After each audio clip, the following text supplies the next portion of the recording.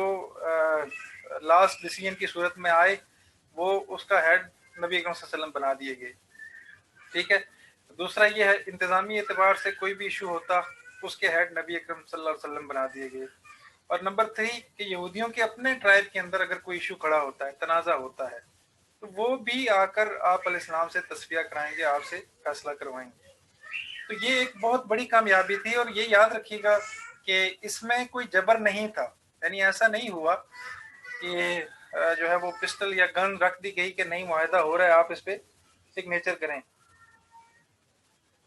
بھرپور طریقے سے سوچنے کا موقع دیا گیا، لیکن یہ شرائط اور شکیں ایسی تھی کہ ان کے علاوہ کوئی اور چارہ ان کے پاس تھا ہی نہیں۔ فار ایگزامپل ہم ابھی اس کو ڈسکس کرتے ہیں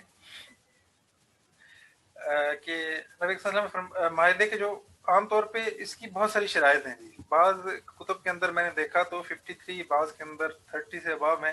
مین جو پوائنٹ ہیں وہ ہم ڈسکس کریں گے، کچھ تو پہلے کیے تھے، جو باقی رہ گئے ہیں وہ آج ہم کریں گے۔ تمام مسلمان اپنے آپ کو رضاکار سمجھیں گے۔ دیکھیں انصار نے جو مہاجرین کی فیور کی، اور اس کے بعد یہودیوں اور مشرکین اور منافقین کے سامنے نبی صلی اللہ علیہ وسلم نے مسلمانوں کی جو حیثیت رکھی وہ یہ رکھی کہ آپ رضاکار ہیں، یعنی جو اخلاقی تربیت نبی اکرم صلی اللہ علیہ وسلم نے صحابہ کرام کی اس کو زیادہ موٹیویٹ کیا۔ رضاکار کا مطلب یہ ہے کہ کبھی اگر کسی یہودی کو آپ کی مدد کی ضرورت ہے تو انسانیت کے ناطے آپ اس کی ہیلپ کریں گے، کسی اور طبقہ فکر کو ضرورت ہے تو آپ اس کی ہیلپ کریں گے، اور یہاں تک کہ رستے سے چل رہے ہیں تو کہیں پہ کوئی ایسی چیز گری ہوئی ہے تو وہ اٹھائیں گے، تو یہ بھی باعث ثواب ہے، صغیرہ گناہ معاف ہوں گے۔ یوں جو ہے وہ قدم بہ قدم جو ہے وہ اخلاقیات کو قائم کرنے کی بنیاد رکھی۔ اسی طرح مسلمان آپس میں امن و اتحاد قائم رکھیں گے، اور یہی اسلام کی بنیاد قرار دے دیا گیا۔ مسلمانوں کے مختلف عناصر کو حقوق و فرائض کے لحاظ سے مساوی سمجھا جائے گا۔ یہ یہودیوں کے لیے تھا، یعنی ایسا نہیں ہے کہ آپ یہ سمجھیں کہ نبی اکرم صلی اللہ علیہ وسلم تو معاہدہ ہمارے ساتھ کر رہے ہیں، لیکن ایک عام سا کوئی تاجر ہے یا اور کوئی مسلمان ایسا ہے جو بظاہر آپ کی نظر میں غریب ہے، یا یہ محسوس ہوتا ہے کہ اس کا کوئی خاص رول نہیں ہے سوسائٹی میں، جیسے عام طور پر ہم تقسیم کر دیتے ہیں ایلیٹ کلاس ہے اور یہ جو ہے وہ مڈل کلاس ہے، یہ پور ہے۔ ایسا نہیں ہے، بلکہ مسلمانوں کے جتنے بھی عناصر، مختلف عناصر مین یہ کہ مختلف کیٹیگریز جو آپ نے بنائی ہوئی ہیں، ایلیٹ ہے، لو ہے، اور پور ہے، اور مڈل ہے، مسلمان جو ہے وہ اس کو حقوق اور فرائض کے اعتبار سے برابر سمجھا جائے گا۔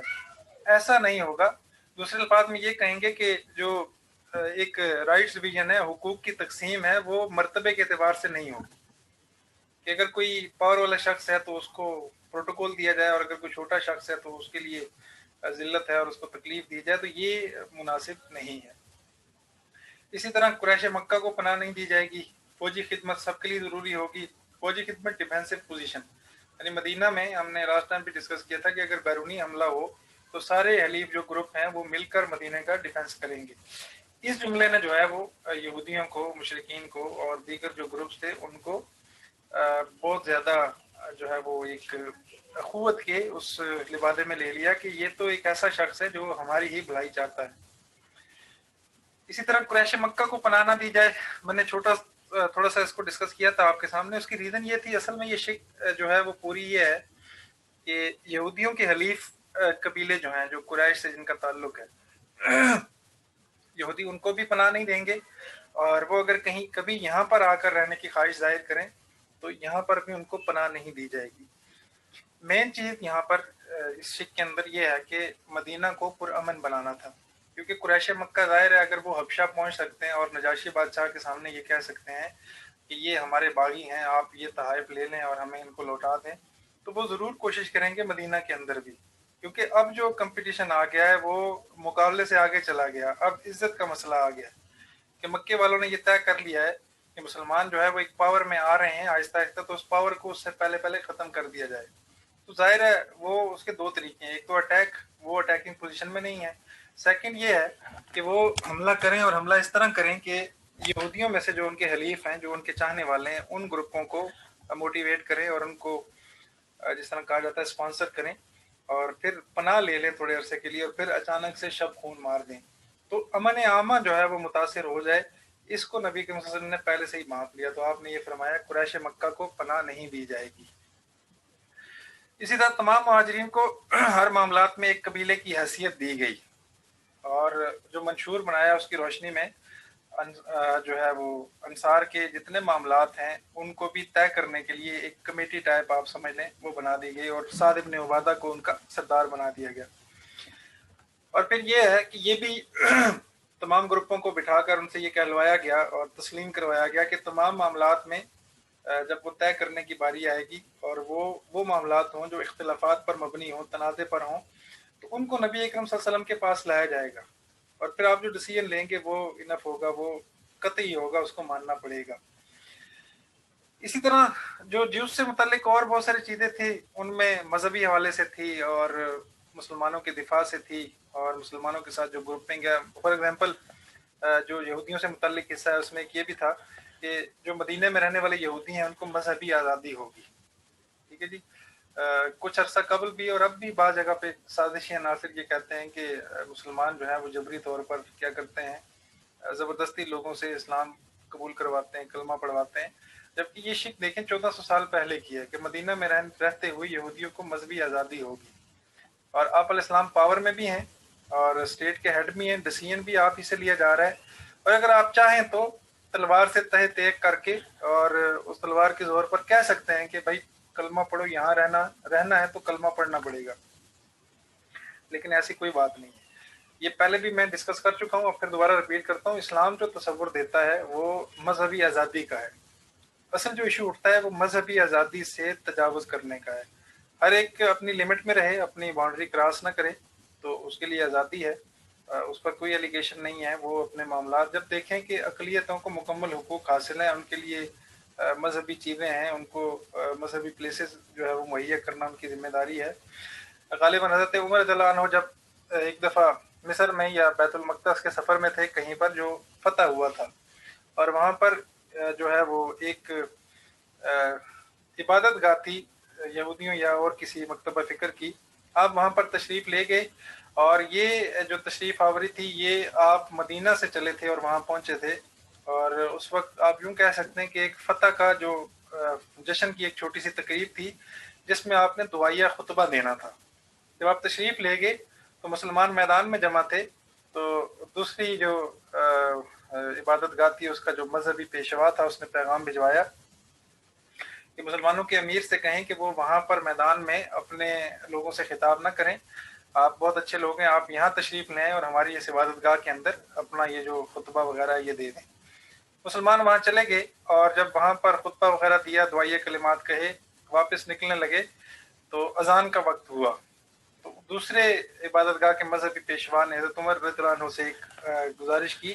کہ آپ یہیں پر اذان دے کر نماز پڑھ لیں. تو حضرت عمر رضی اللہ عنہ نے صحابی رسول جو دیگر اور تھے کوئی دینے کی نیت کرنے ہی لگا یا اٹھنے لگا تو آپ نے منع کر دیا اور کہا نہیں، ہم نماز باہر جا کے پڑھیں گے. کھلے میدان میں آئے، اذان دی، نماز پڑھی. وہ مذہبی پیشوا بھی آیا، اس نے پوچھا کہ اندر جگہ پاک تھی اور مذہبی عبادت کا بھی ہے، آپ کو جتنی چیزیں ضرورت تھی وہ پرووائڈ بھی کر دیتے، بٹ آپ نے وہاں نماز کیوں نہیں پڑھی؟ تو حضرت عمر رضی اللہ عنہ نے یہ رسول اللہ کے یہ جو مدینے میں رہنے والے یہودیوں کو مذہبی آزادی ہوگی، اسی جملے کی لاج رکھتے ہوئے کہا کہ اگر وہاں پر اذان دے دیتا اور میں نماز پڑھا دیتا تو جیسے ہی میں یہاں سے باہر چلا جاتا، میرے بعد کے مسلمان اور یہاں رہنے والے مسلمانوں کو یہ گوارا نہ ہوتا کہ جہاں پر ہمارے امیر نے نماز پڑھی ہے وہاں پر کوئی اور عبادت کی جائے، تو آپ کی عبادت گاہ آپ کے ہاتھ سے نکل جاتی. تو ہم اس کے روادار نہیں ہیں، آپ ہمارے کسٹڈی میں ہیں، ہمارے مہمان ہیں، ہم آپ کو فراغ دلی کے ساتھ آپ کی مذہبی آزادی دیتے ہیں. اگر ہم نماز پڑھ لیتے تو میں بھی یہاں پر جو لوگ رہنے والے ہیں وہ عقیدت کے طور پر مذہبی جگہ بنا لیتے، تو یہ آپ کے ہاتھ سے نکل جاتا، اور ہمارے ہاں ایسا تصور بالکل بھی نہیں ہے. تو یہ مذہبی ایشو تھا. ظاہر ہے اگر ان کو آزادی نہ دیتے، کرنا چاہتے تو state of head of state ہیں، کر سکتے تھے، لیکن آپ یوں سمجھ لیں کہ نبی اکرم صلی اللہ علیہ وسلم کی جو سوچ تھی وہ یہ تھی کہ جو بندہ بھی اسلام قبول کرے وہ بائی ہارٹ کرے، یعنی اس کے دل پر کلک کرے کہ یہ دین واقعتاً جو ہے وہ آسمانی دین ہے، اور اس کے اندر اپنے آپ کو قبول کروانے کی پاور ہے۔ ایک تو یہ ہے نا کہ موٹیویٹ کیا جائے بہت زیادہ اور اس کو بڑھا چڑھا کر پیش کیا جائے، ایسا مزاج اسلام کا نہیں ہے، بلکہ اسلام یہ ہے کہ جب کلک کرے گا تو تب آپ قبول کریں، ادروائز آپ اپنے جس تھاٹ پر ہیں، جس مذہب پر ہیں، آپ اس پہ رہیں، کوئی بھی مسئلہ نہیں ہوگا۔ اچھا، اسی طرح ڈیفینسو پوزیشن کا ایک ایشو تھا بڑا، اس میں یہ ایشو ہو سکتا تھا کہ مسلمانوں پر اٹیک ہوتا ہے تو وہ اپنا دفاع کریں گے، تو اس موقع پر یہودی کیا کریں گے؟ اس موقع پر نبی صلی اللہ علیہ وسلم نے یہ بھی طے کروا لیا کہ مدینے کا دفاع جس طرح مسلمانوں پر لازم ہے، اسی طرح یہودی بھی اسے اپنی ذمہ داری سمجھیں گے، اور بیرونی حملہ جب کیا جائے گا اس وقت مسلمانوں کے ساتھ ساتھ متحد ہو کر مدینے کے دفاع میں حصہ لیں گے۔ اور پھر یہ ہے جی کہ مسلمانوں کے قتل ناحق پر اگر وہ رضامندی سے خون بہا، یہ دیت والا ہم پہلے بھی کر چکے ہیں، تو جو رواج طے ہے اسی کے مطابق دیت لی جائے گی۔ تمدنی اور ثقافتی معاملات میں یہودیوں کو مسلمانوں کے برابر حقوق حاصل ہوں گے، یعنی اگر وہ ان کا اپنا کوئی تمدنی یا مذہبی معاملہ ہے یا ثقافتی اعتبار سے کوئی چیز ہے تو ہم اس میں کوئی انٹرفیئر نہیں کریں گے، ان کو یہ الاؤ ہے کہ وہ اس کو جس طرح طریقے سے چلانا چاہیں، لیکن شرط دوبارہ میں ریپیٹ کرتا ہوں کہ اپنی لمٹس کو کراس نہ کریں، اپنی حدود کے اندر رہتے ہوئے ہی اس کو کریں۔ اسی طرح یہودی اور مسلمان ایک دوسرے کے حلیف ہوں گے۔ حلیف میں یہ کہ دونوں ایک دوسرے کے جو ہے وہ دست و بازو ہوں گے، کسی سے لڑائی اور صلح کی صورت میں دونوں ایک دوسرے کا ساتھ دیں گے۔ یعنی ایسا نہیں ہے کہ یہودی جو ہے مشرکین مکہ سے صلح کر رہے ہیں اور قریش مکہ سے اور ان کو دعوت دے رہے ہیں اور مسلمانوں کے علم میں ہی نہیں ہے، یہ جو ہے وہ غلط چیز ہے، اور ان کے حلیف بھی نہیں بنیں گے اور نہ ان کی اس طور پہ مدد کریں گے کہ اس طرح ان کو مسلمانوں کو گویا کہ اکیلا چھوڑ دیں۔ تو یہ بڑی ہی اہم شرط تھی جی۔ اچھا، یہودی اور مسلمانوں کے درمیان کسی قسم کے اختلافات کی صورت میں عدالت نبی اکرم صلی اللہ علیہ وسلم کے ہاں ہی لگے گی، اور ختمی فیصلہ جو ہے، لاسٹ ڈیسیژن ہے، وہ نبی کریم صلی اللہ علیہ وسلم ہے۔ اس کے ساتھ یہ شک بھی سن لیں دوبارہ، اسلامی ریاست کی جو سربراہی ہے، وہ جو لیڈرشپ ہے نبی کریم صلی اللہ علیہ وسلم کی ہی ذات کو جچتی ہے اور وہی ہوں گے، اور یہودی بھی آپ کی اس قیادت کو تسلیم کریں گے، آپ کی لیڈرشپ کو مانیں گے۔ مسلمان اور یہودیوں کی جو فوج ہے اس کے سربراہ بھی نبی اکرم صلی اللہ علیہ وسلم ہی ہوں گے۔ یہ سب سے مین چیز ہے جی۔ میں اس کو تھوڑا سا ڈسکس کروں گا جی، 10 منٹ ہے، پھر نماز کا وقفہ بھی ہوگا، کلاس بھی کر دیں گے انشاءاللہ۔ یہ دیکھیں ذرا سا، اس کو سمجھیے گا جی۔ اس میں جو سمجھنے والی چیز ہے، کسی بھی ریاست میں جو مین چیزیں ہیں وہ جو آپ کہیں کہ آج کے دور میں جن کو کہا جاتا ہے کہ وہ مین چیزیں ہیں، تو وہ 3 چیزیں شمار کی جاتی ہیں کسی بھی ریاست کے لیے، ٹھیک ہے جی۔ یا آپ کہیں کہ انتظامی ڈھانچے کے اعتبار سے ریاست اگر سٹیبل ہوتی ہے تو وہ 3 تھنگ جو ہے وہ میٹر کرتی ہیں، کیا کیا؟ نمبر 1 ہے انتظامیہ، ٹھیک ہے جی، جس کو آپ کہیں کہ انفورسمنٹ ہے، لا انفورسمنٹ کہتے ہیں، یا کوئی بھی سلسلے میں کہیں انتظامیہ۔ انتظامیہ کا مطلب یہ ہے کہ عام طور پہ تو انتظام سے لفظ ہے، انتظام کا مطلب ہے بندوبست کرنا۔ ریاست کی جتنی ضروریات ہیں ان کو منتظم کرنے کے لیے جو شعبے ہیں، وہ شعبے، ان شعبوں کا ہیڈ کون ہوگا، یا اس کو کس رول کے تحت یا کس طریقے سے چلایا جائے گا، اس کا تعین کرنا یہ انتظامیہ پر ہوتا ہے۔ فار ایگزامپل، نبی کریم صلی اللہ علیہ وسلم اگر انتظامیہ کے سربراہ ہیں تو ظاہر ہے وہ ان کا جو نصب العین ہے یا ان کا جو کوڈ آف لائف ہے وہ قرآن پاک اور اللہ تعالیٰ کے بتائے ہوئے رستے پر ہوگا، اور وہ اس کے لیے ہوگا، یعنی جو ایک سلسلہ ہے، خود نبی کریم صلی اللہ علیہ وسلم امام ہے، پھر وہ ایک خلیفہ کا جو سلسلہ ہے ریاست کو چلانے کے لیے، اس کی عملی شکل ہے، پریکٹیکل ایک ایگزامپل ہے، اور جس کا ذکر اللہ تعالیٰ نے جا بجا کیا ہے کہ اگر ہم ان کو جو ہے وہ متفقہ طور پر زمین پر قیادت دیں گے تو وہ پھر ہماری بتائی ہوئی چیزیں، یعنی جن میں نماز ہے اور زکوٰۃ ہے اور دیگر 3-4 چیزیں اللہ تعالیٰ نے اس میں اس آیت کے اندر مینشن کی ہیں، تو گویا کہ انتظامی طور پر کسی بھی ریاست کا منتظم بننا یہ پہلی سیڑھی ہے۔ اب جب نبی کریم صلی اللہ علیہ وسلم انتظامیہ بنے ہیں تو ان کا سب سے بڑا ظاہری بات ہے فریضہ جو ہے وہ اسلام کا تحفظ ہے، اس کا نفاذ ہے، اجرائے قوانین ہے، امپلیمنٹ آف لا ہے، اسی طرح اصلاح کی جتنی کوششیں ہیں، اور قبائل کی خانہ جنگی میں جو چیزیں ہیں، اور اقتصادی انتظامات ہیں، فائنینشلی اور اکنامیکل، اور اسی طرح فارن افیئر کی جتنی چیزیں ہیں، ان میں جتنا معاملات ہیں اس کے لیے بندے چننا، اس کو پریکٹیکل طور پر دیکھنا، یہ سارے کے سارے امور جو ہیں وہ انتظامیہ کے تحت آتے ہیں۔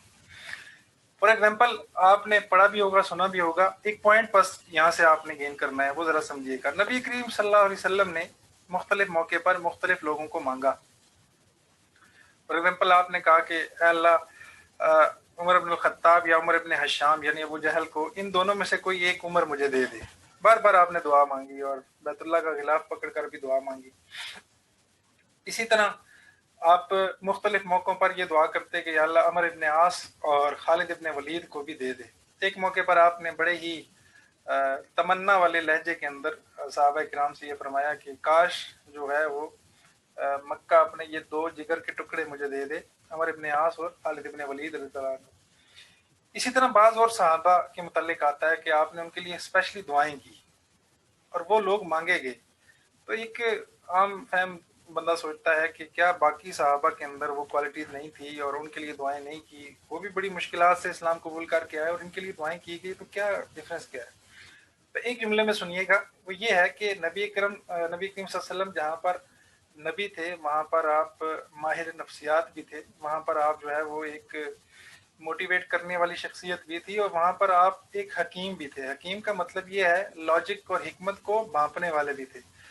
آپ دیکھ لیتے تھے، سمجھ جاتے تھے کہ کس بندے کے اندر کیا کوالٹی ہے اور اس کو کہاں پر یوز کیا جا سکتا ہے، اور وہ اس کے لیے جو بیسٹ میدان جو ہے وہ اس کے لیے گراؤنڈ کیا ہے، ریالٹیز کیا ہیں، اس کو کہاں یوز کیا جا سکتا ہے۔ سو جب آپ نے حضرت عمر بن خطاب رضی اللہ عنہ کے لیے دعا کی تو اس وقت جو آپ کا منبع تھا وہ یہ تھا کہ پاور میں اور بے باکی میں، عدالت میں اس سے زیادہ نڈر شخص کوئی نہیں ہے۔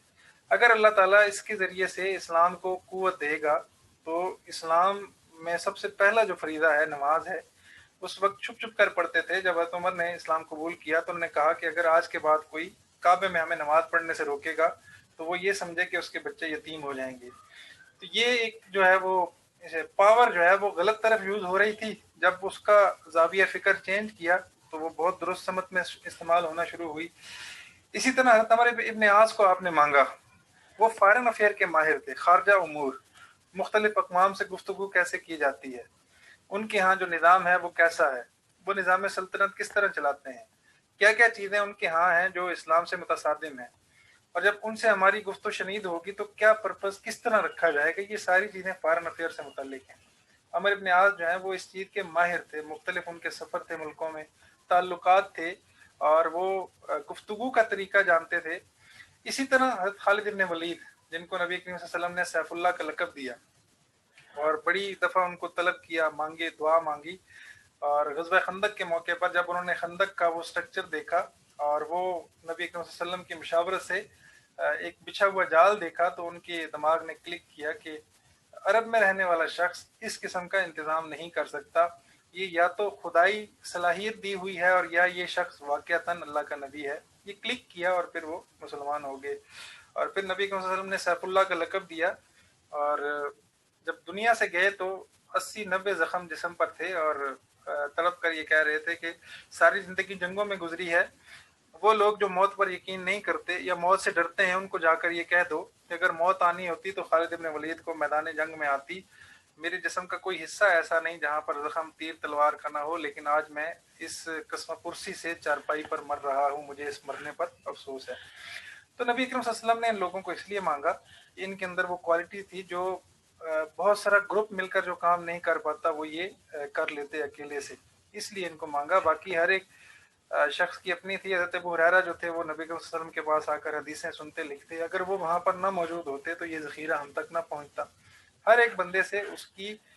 پاور اور کیپیسٹی کے مطابق جو ہے وہ استفادہ کیا۔ اب انتظامیہ میں آپ نے انتظامی افراد جو جہاں پر مناسب تھا اس کو وہاں پر نامینیٹ کیا، اس کو وہاں پر لگایا اور اس سے اس نوعیت کا کامل استفادہ کیا۔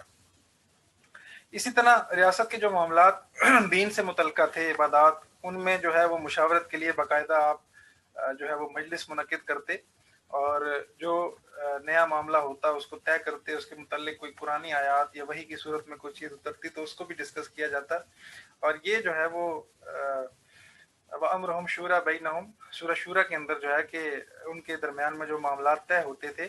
وہ سارے کے سارے مشورے کے ساتھ طے ہوتے تھے۔